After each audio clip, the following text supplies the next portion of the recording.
ये वक्त बिल्कुल भी फारिग बैठने का नहीं है। तो तुम्हें तो बहुत पहले हमला कर लेना चाहिए था उन पर। किसने रोका था तुम्हें? तो गाय उसकी रूह को आजाद करेगा। वो हमला करने के लिए सही वक्त का इंतजार कर रहा है। हाँ, उस अजीम जंगजू को सलाम जिसकी रूह आजाद हो चुकी है। क्या चाहते हो तुम मुझसे? तुमने उमर साहब को धोखा दिया और फिर उमर साहब ने उस्मान की अताअत कबूल कर ली।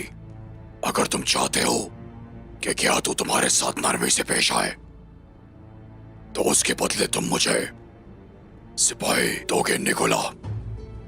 लेकिन इसकी एक छोटी सी कीमत होगी। उस महसूल का क्या जो तुम मेरे लोगों से वसूल करोगे?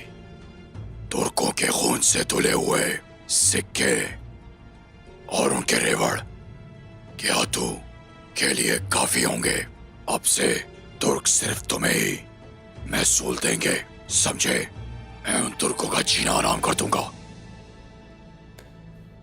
मैं ये बात जानता था कि हम दोनों की तकदीरें एक दूसरे से जुड़ी हुई हैं। वक्त आ गया है, उस्मान मरेगा। तुम्हें सही वक्त का इंतजार था ना? तो वक्त आ गया है। शादी की दावत जनाजे में बदल जानी चाहिए। तुम्हें कोई खबर नहीं है क्या?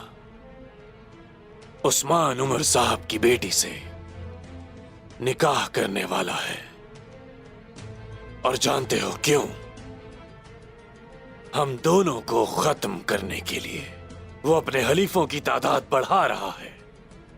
लेकिन तुमने सही वक्त पर सही फैसला करना है और शादी की दावत पर हमला करने से ये कभी ना खत्म होने वाला खूनी खेल खत्म हो जाएगा। उस्मान उस वक्त बहुत ही एहतियात बरतेगा, समझे? हम एक सही मौके का इंतजार करेंगे। अपने सिपाहियों को तैयार रखो। मेरे इशारे का इंतजार करना। मुझे इससे अच्छा मौका मिलेगा और फिर हमें वो मिलेगा जो हम दोनों चाहते हैं।